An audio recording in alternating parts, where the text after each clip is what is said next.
Oh yeah, boy! It is time for another Study Monday. How camera? How's it going? I don't know, camera. I guess it is what it is.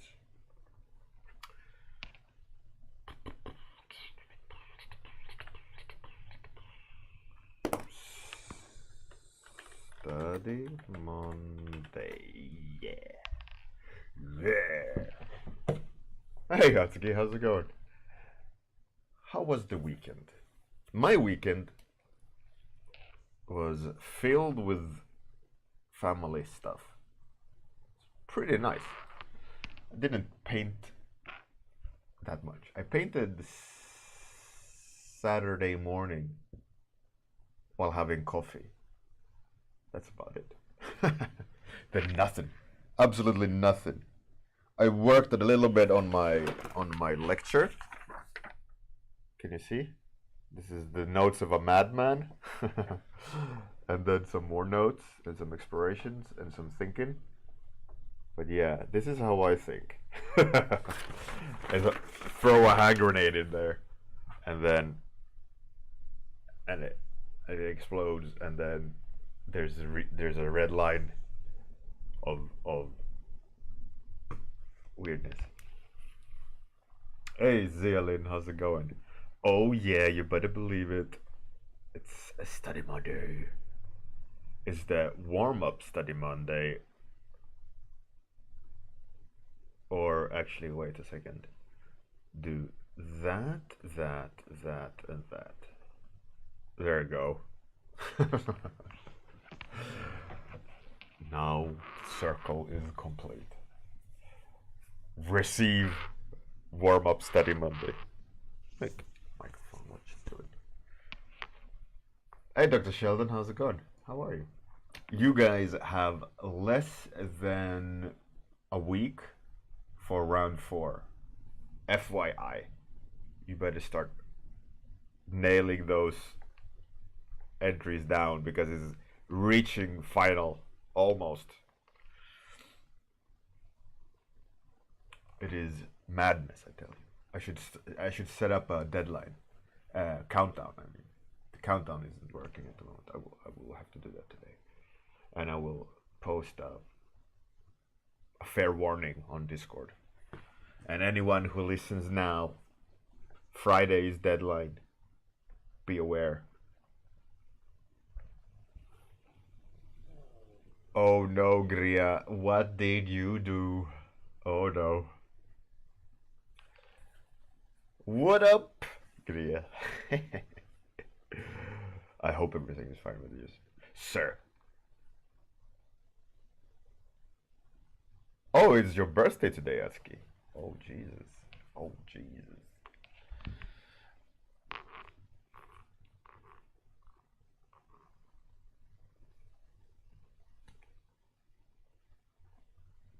Dr. Sheldon, yeah, absolutely. The competition is steeper. Hey, Invis Graphics, how's it going?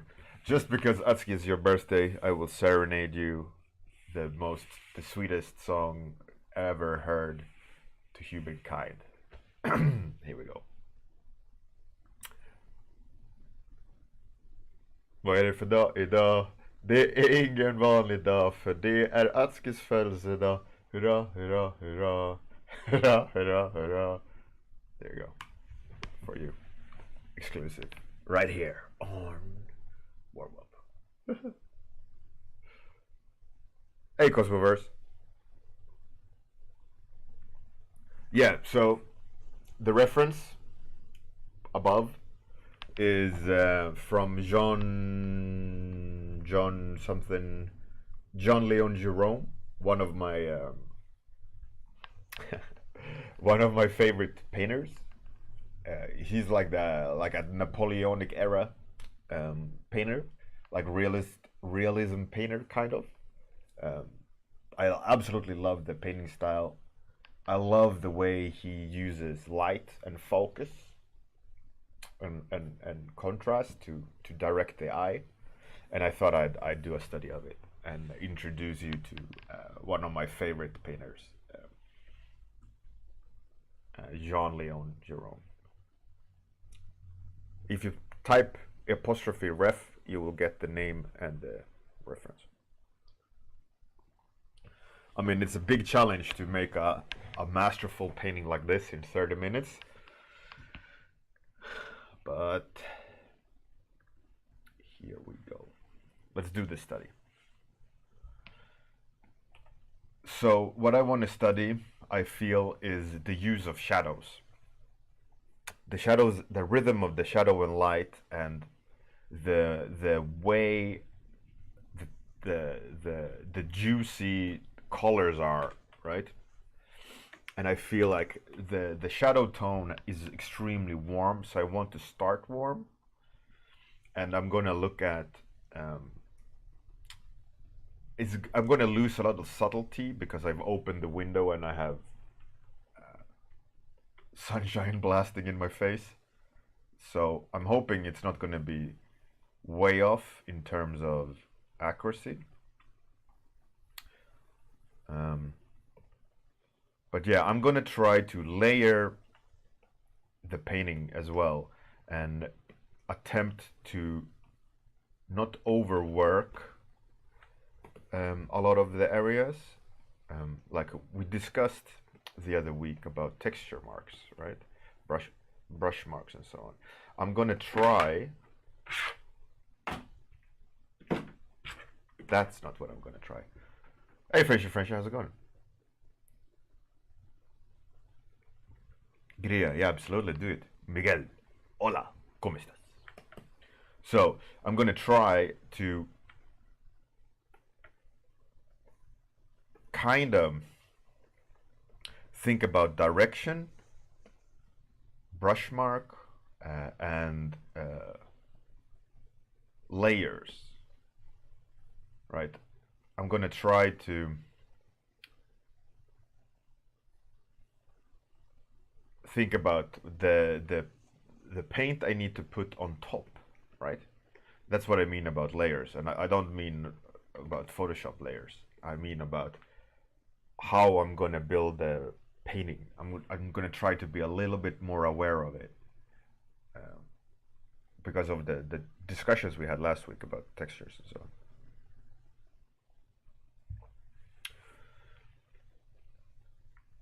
Because I feel like Michael Jackson's song popped into my mind. That a lot of my problems personally when it comes to painting digitally and not having that like juicy painterly look, a lot of it stems from overworking. And I think a lot of people do the same mistake.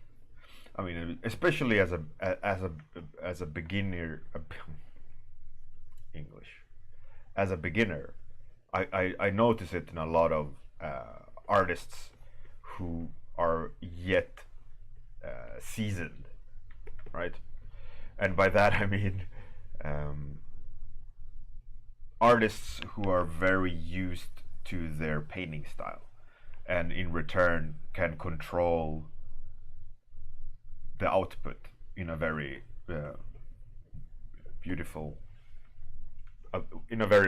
way, right? And that's I think that's what separates a good artist from a great artist, is that ability, that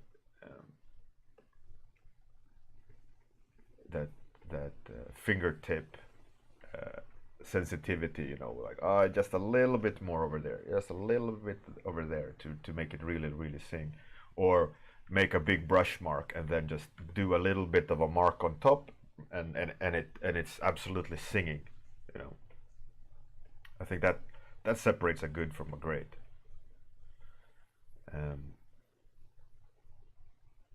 And it's not these things in particular, but that kind of approach to it, right?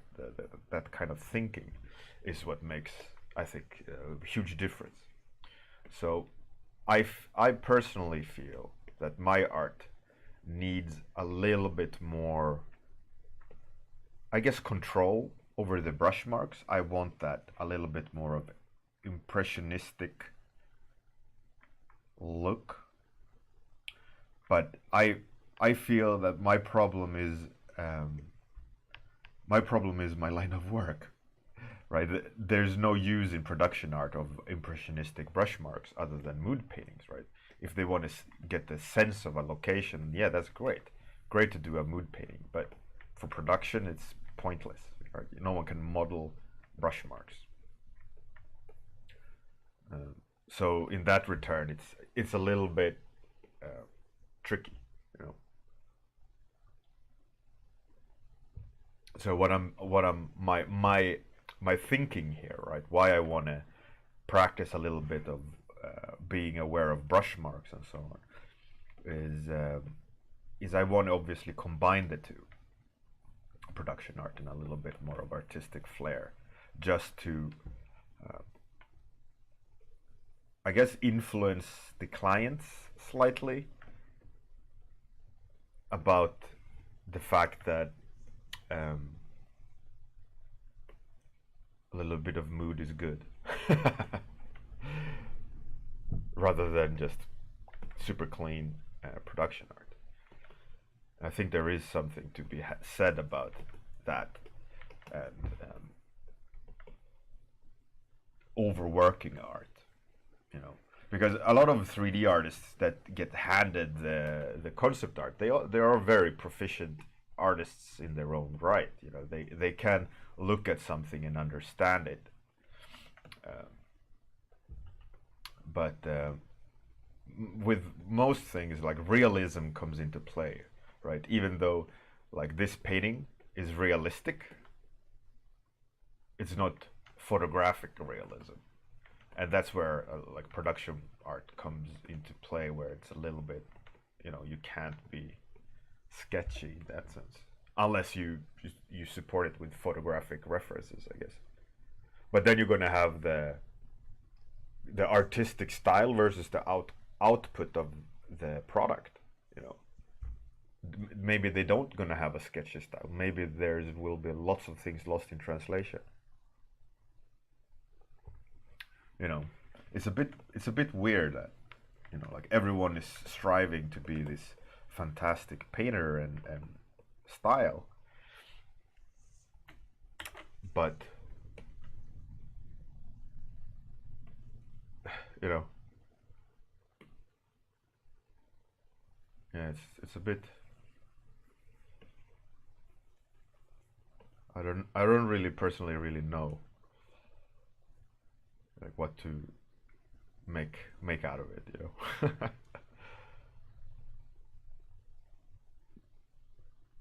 Do you think practicing form and how light affects different form, or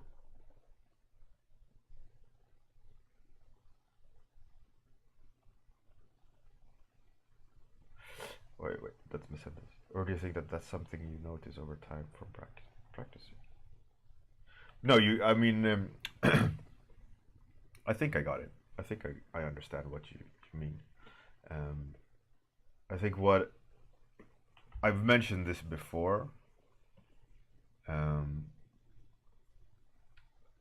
but I think setting out the goal of what you want to improve on your own artwork, you got to curate your own skill set. You know, I think it's important that if you want to get better at form, you got to practice it, right? You got to focus it, you got to study it, you got to try to learn it. And it asks quite a lot of you as a person to have the ability to rationalize your own path. I get that. It's not for everyone. Everyone doesn't necessarily have that ability to rationalize of where they want to take their art. A lot of it is just, you know, the sense of being creative, I guess. But the more you are aware of it,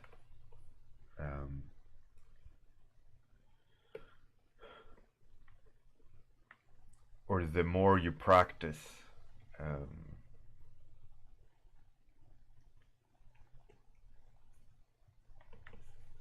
to say it? The more you practice scrutiny, I guess. The more you scrutinize your own art, and I think path of where you want to take it, the faster you get there. I think that's a pretty fair statement. So in that regard, if you spend time studying form, that's what you're going to pick up, you know. Does that make sense? I mean, you'll still be able to learn form and light by doing general, generic studies, aka copy copy references, but you'll get that understanding from osmosis rather than direct, you know. So I would recommend focusing on something like that in order to learn it.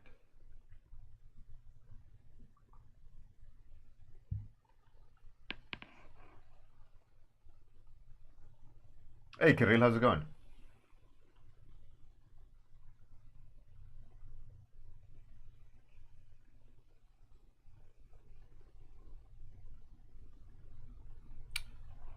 Gria. Well, yeah, that's one way to do it. Absolutely. I kind of wanted to build the painting. That's why I didn't. But doing your way is absolutely a viable way to do it. Scrutinize is look at every detail and weigh every part. You scrutinize it. You go into. You don't look at the surface. You check every part. Hey Kirill, best of luck. You'll nail it, I'm sure. You're gonna get it. You're gonna get it. I can feel it in my bones.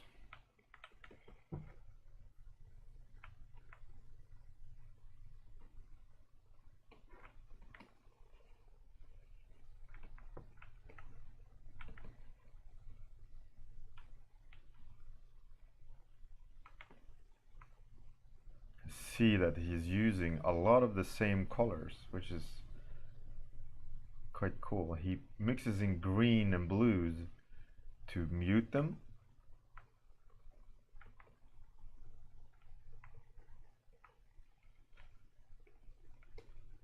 Which is very fascinating.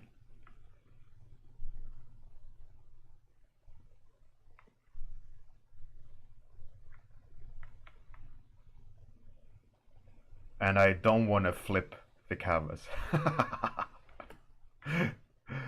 I don't want to flip the canvas. Please don't make me flip the canvas.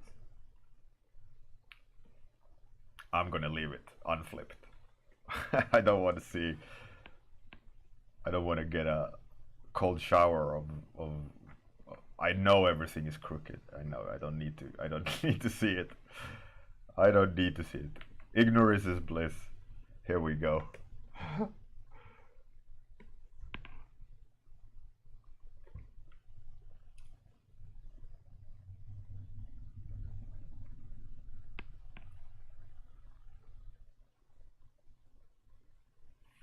French.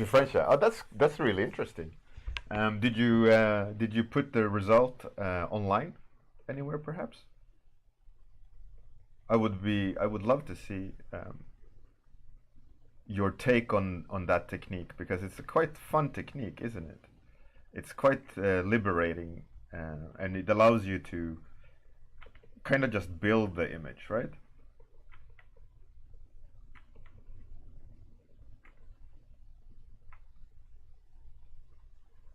I'm glad you tried it. Do you think you will do it again, Friendship? Use that sketching technique?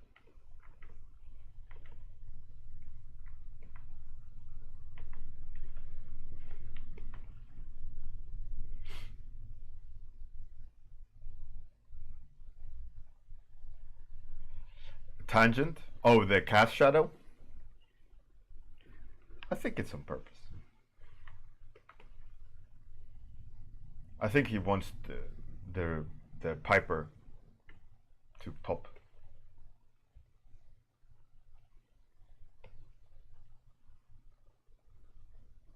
I think he put the diagonal there so so the character stands out.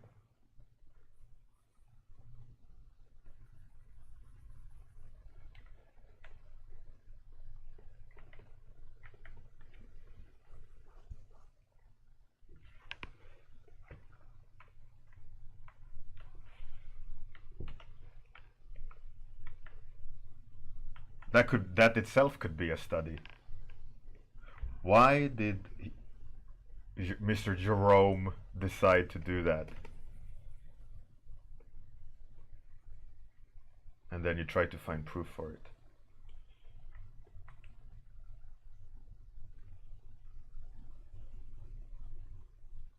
Man, I love these colors. He's such a great painter. I'm jealous. I'm jealous of his palette. I'm jealous of him being there at that time in history and seeing these things and painting these things. Here I am in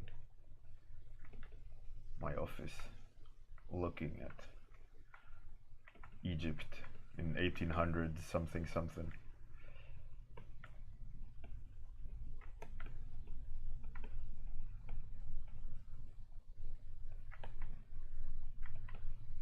Halfway.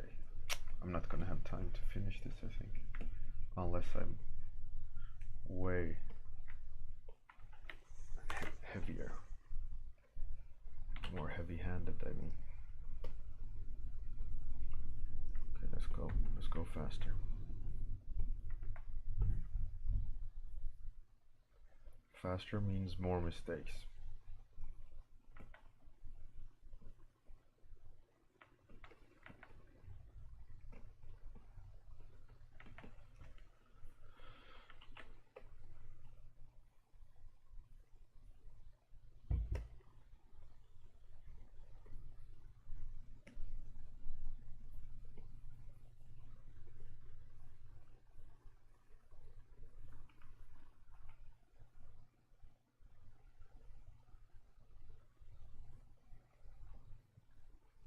I love the little subtleties in this painting.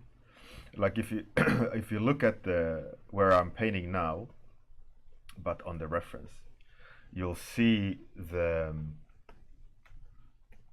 like on the rim of his hat, he has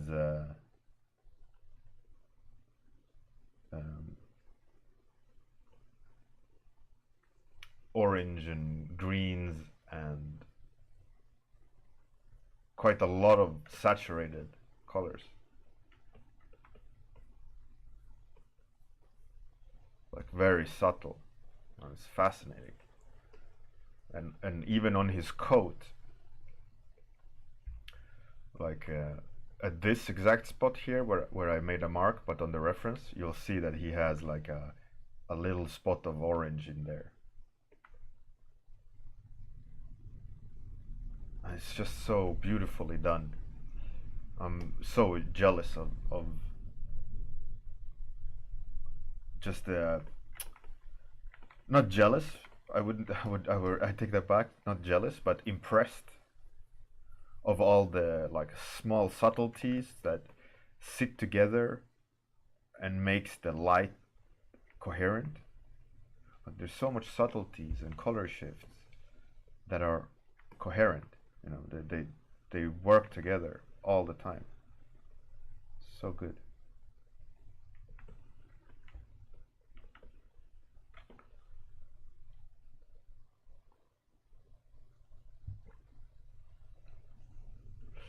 In this graphics, I was going for a dirty chrome feel. 1 second.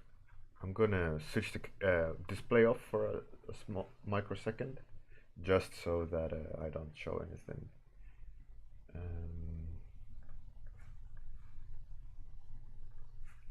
So I painted on it a little bit more, on like I said, Saturday morning. So it's getting a little bit closer. But yeah, I was going for metal, like shiny metal, but used.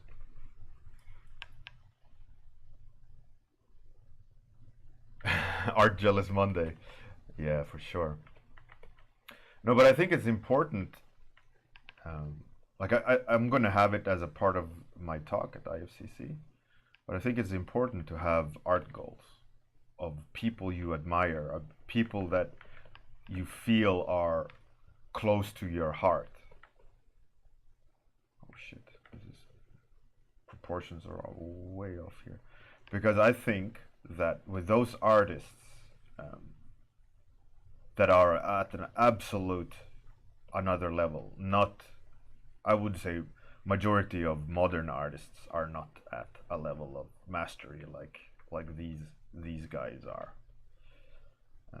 Reason being of all these things I said, because they've like mastered their trade, right? They've mastered their actions, they mastered their movements, they mastered their materials. They are truly like one of the greats, you know, in that terms. And I think a lot of modern artists are good. They are fantastic. But it is a completely different thing, skill-wise. Like all the traditional artists need to fully understand what they're doing. I think we need to adapt a lot of it to our way of working and understanding, so we don't like fall behind in terms of what we need to learn in order to master the oof, that face. Man, what's happening here?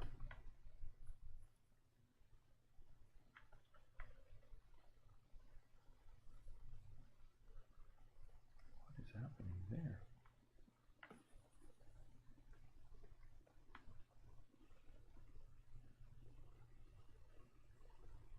Yeah, there's always a risk to what's it called?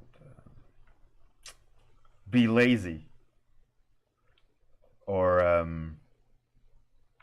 be content with the power of digital, in the sense that you can change something. It's not final. It's not permanent in the same way as the traditional media is. You know, one wrong move on a painting and you go, fuck. Then what you gonna do? You know. So in that terms, like I think we need to start treating our actions more deliberate, and not like I think it comes back to the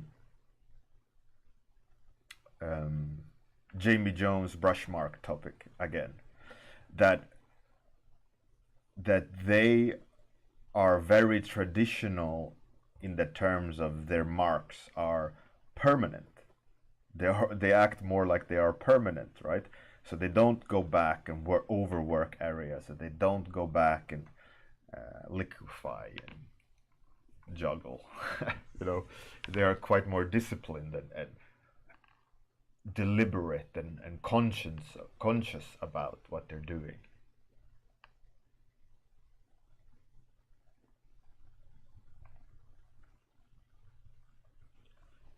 So I think that's something we gotta practice, and that's why, for example, I think doing studies, when you do studies, you focus in on what you want to learn, deliberately practicing these things and not just copying will, in the big picture, I believe, will make you a better artist.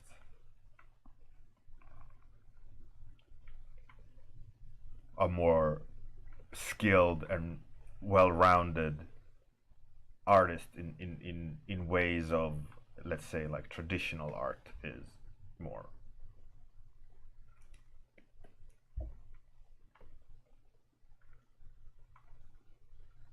Does that make sense? That rant?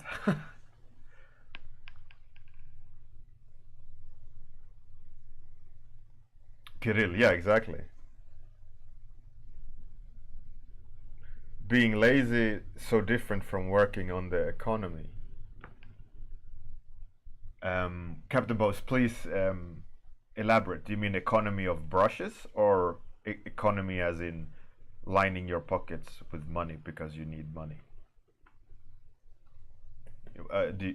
Just that clarification, if it's in regards just general, like I gotta make money to survive, or just if you wouldn't mind clarifying for the sake of, so I understand what you mean. Man, I see so much wonkiness. I see so unclear. There's a lot of mistakes. A lot of mistakes in terms of what goes where here, but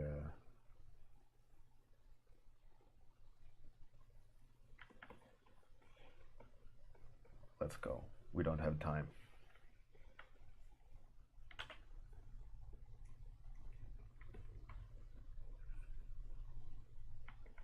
Oh, so many mistakes. It's ridiculous.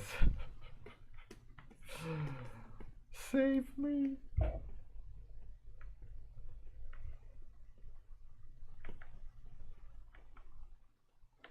Holy shit. I'm bad. I'm rushing, then mistakes are coming. Oh well, oh well.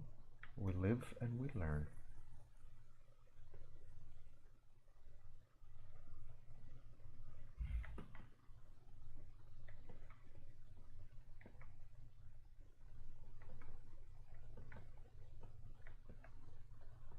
Man, I love all the subtleties in his paint. Teach me, master, teach me. Now I'm gonna do the thing that I said we shouldn't do.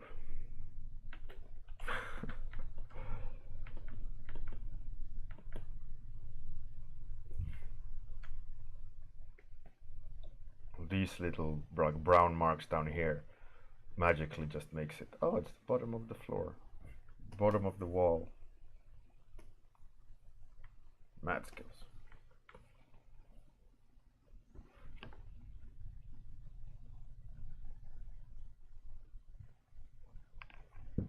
In his graphics, yeah, but absolutely, like mistakes makes the paintings as well, for sure. I agree.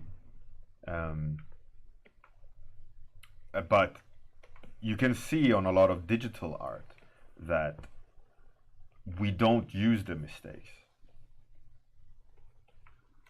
We want it super clean, super controlled, perfect gradients. And I'm not saying it's bad, not at all. Don't get me wrong. I mean, I love the super clean style of artists and what they do. I love it. But it's also very different. I don't think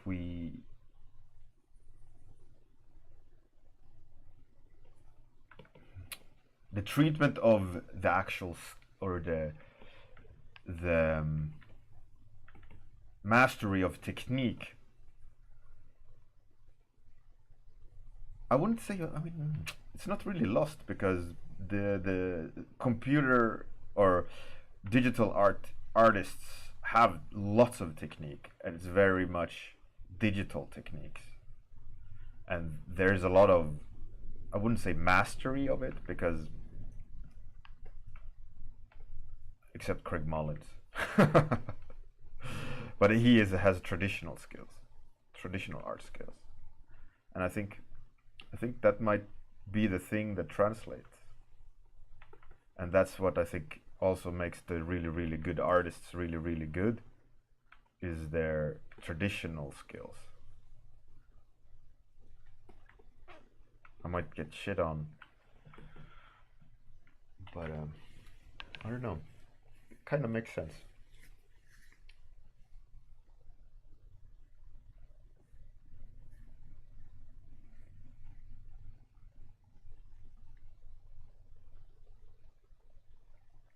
Kirill, yeah, absolutely. I mean, they weren't these magical unicorn people that just had mastered the art without any tools or any aids.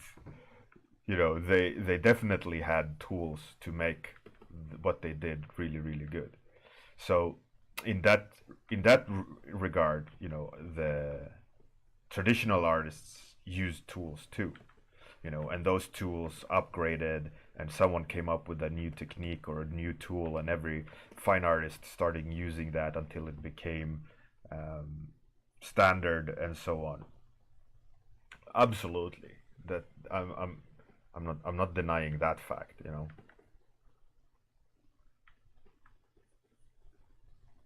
I just think we need to. Um, I think we should future-proof our careers by practicing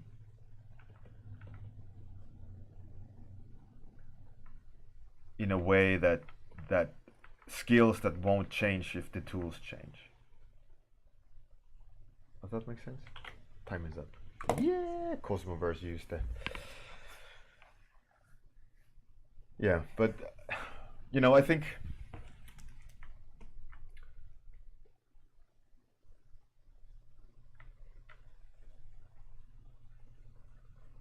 yeah, I think that the last statement kind of sums it up well. Like we need to practice in a way that future-proofs us, uh, not just flatly masters the technique itself, because the technique itself can change, especially in digital means where VR pops up or 3D code pops up and so on. And those artists that are really, really good at it have a very strong understanding of what they're doing rather than understanding of Photoshop. Hey, Artie. The proportions on my study is way off. Way, way off. It's horribly off. I just cringe when I look at the proportions. But anyways,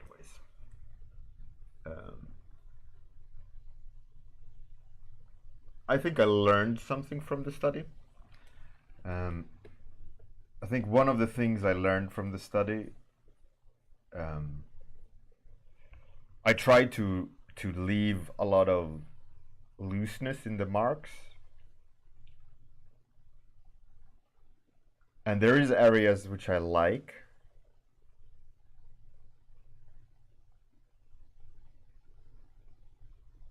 And I think a takeaway will be the guy on the left, the coat there. How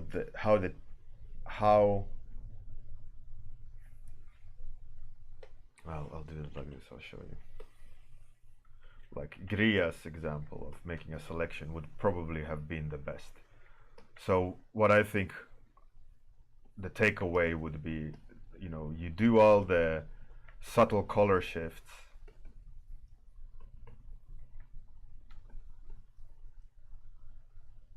I think I would have gotten the result faster that way. But let's say you do the shadow, right? Then you kind of erase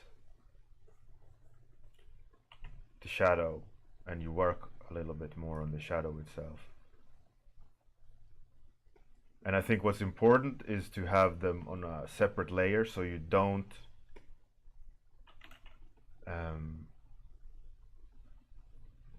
like you don't manipulate what the work you've done underneath, right? I think that's where Craig Mullins, etc., Jamie Jones, etc., really know what they're doing, is that they make those decisions and they work upon them and they try to structure the painting in a way where it's valid, you know, rather than overworking the area. They try to set it up for happy accidents and marks. and with very little like the difference between this and that is very minimal, but it has a lot of impact.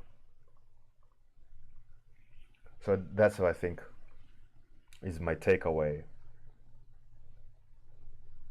of this study. Hey, Lozanus. French. Oh yeah, man. Proportions and perspective is not even here. Lozanus, yeah, absolutely. All right, let's raid someone.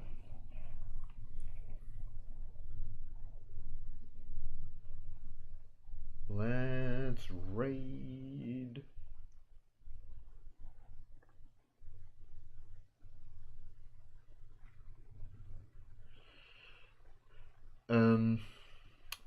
To answer your question about ArtStation, the ArtStation thing was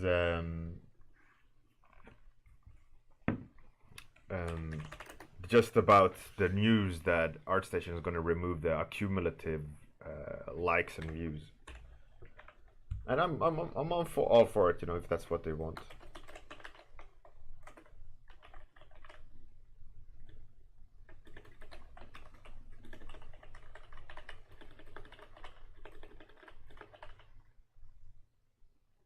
So we're going to raid Max. Have a great day. Good luck with everything. Good night. If you're that part of the world, I'm going to have to do some scrambling. Client work needs to be sent. Tomorrow is Tuesday. Have a great one. Let's raid. I'm going to do the outro and take us there after the raid, so stay tuned. Bye everyone. See you tomorrow.